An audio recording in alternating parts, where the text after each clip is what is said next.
इसरो का आसमान को चैलेंज, दुनिया फिर देखेगी भारत के विज्ञान का चमत्कार। चंदा मामा नहीं रहेंगे दूर के, भारतीय वैज्ञानिकों के पराक्रम से नासा भी हैरान। अंतरिक्ष में भारत करेगा बड़ा धमाका, इसरो के मिशन इम्पॉसिबल की कहानी। जब आप दिन रात पागलों की तरह मेहनत करो और उसका उचित परिणाम ना मिले, आदमी टूट जाता है। लेकिन विज्ञान कहता है अनुसंधान में फेल हुए तो कारणों का पता लगाओ और फिर से काम में जुट जाओ।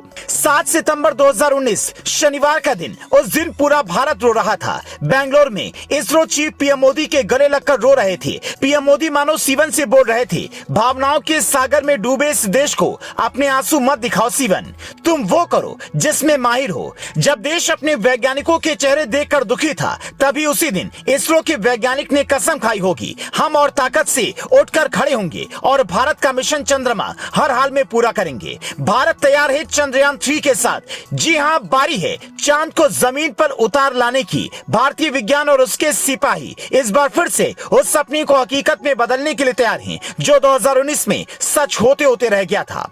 भारत का चांद के लिए मिशन, जिसे चंद्रयान नाम दिया गया है। चंद्रयान नाम का अर्थ है चंद्र यानी कि चंद्रमा, यान यानी वाहन। भारत अपने मून मिशन के तहत तीसरी बार अपना अंतरिक्ष यान चंद्रमा पर भेजने को तैयार है। चंद्रयान 1 और चंद्रयान 2 के बाद अब चंद्रयान 3 की बारी आ गई है। इसरो चंद्रयान 3 को चांद पर भेजने की फाइनल तैयारी कर रहा है। 13 जुलाई दोपहर 2:30 बजे चंद्रयान 3 की लॉन्चिंग होगी।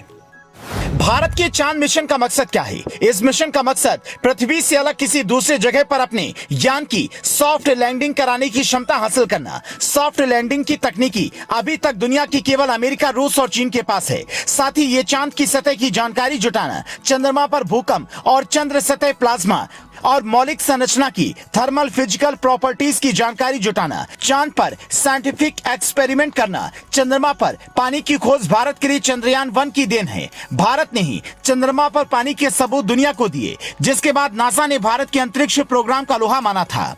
भारत अंतरिक्ष विज्ञान में दुनिया के टॉप 5 देशों में शामिल है। भारतीय अंतरिक्ष प्रोग्राम की खूबसूरती और काबिलियत यह है कि इसरो दुनिया का सबसे सस्ता और सफल अनुसंधान कर रहा है। दुनिया के 40 से ज्यादा देश अपने सैटेलाइट इसरो के रॉकेट से अंतरिक्ष तक भेजने लगे हैं। चंद्रयान 3 की जरूरत क्यों पड़ी? चंद्रयान 3 चंद्रयान 2 का ही अगला प्रोजेक्ट है, जो चंद्रमा की सतह पर उतरेगा और परीक्षण करेगा। इसमें लैंडर और रोवर शामिल हैं। ये चंद्रयान 2 की तरह ही दिखेगा, जिसमें एक ऑर्बिटर, एक लैंडर और एक रोवर होगा। चंद्रयान 3 का फोकस चंद्रमा की सतह पर सुरक्षित लैंड करने पर है। चंद्रयान 2 का लैंडर विक्रम चंद्रमा पर लैंड करने से पहले ही कुछ किलोमीटर की ऊंचाई पर दुर्घटनाग्रस्त हो गया था। इस दौरान लैंडिंग साइट से संपर्क टूटने के कारण सफल लैंडिंग नहीं हो पाई थी।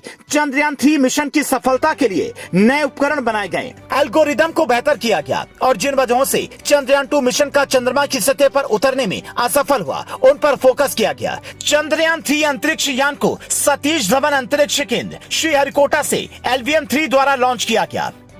चंद्रयान 3 के प्रमुख हिस्से हैं। प्रोपल्शन मॉड्यूल चंद्रयान को पूरी शक्ति से उड़ाकर धरती से अंतरिक्ष में पहुंचाएगा और चांद तक का सफर कराएगा। लैंडर मॉड्यूल पूरे सेटअप को चंद्रमा पर उतारने का काम करेगा और अपने साथ रोवर को लेकर उतरेगा। लैंडर को चांद की सतह पर सॉफ्ट लैंडिंग करानी है और रोवर को वहां चांद की जासूसी पर लगा देना है। रोवर मॉड्यूल चांद पर घूमेगा और इस दौरान चांद की सतह पर हर तरह के रासायनिक लोचे का पता लगाएगा। 21वीं सदी भारत की सदी है, भारत गौरव की सदी है, भारतीय महत्वाकांक्षाओं की उड़ान की सदी है। दुनिया भारत के टैलेंट और हुनर का लोहा मान चुकी है, लेकिन ये कहानी का अंत नहीं है, ये बस शुरुआत है। भारत तैयार है चंद्रयान 3 के साथ। जी हां, अब बारी है चांद को जमीन पर उतार लाने की। चलिए अपने चंदा मामा से प्रार्थना कीजिए और जरा भारत के वाहन को आराम से लैंड करने दें, नहीं तो भारतीय माताएं अपने बच्चों को चंदा मामा की कहानी सुनाना बंद कर देंगी। भारतीय विज्ञान के सफल उड़ान से हैरत मत होइए। भारत 2024 में अंतरिक्ष में मानव मिशन भेजने जा रहा है। जय Hind. Bureau report, leading Bharat TV.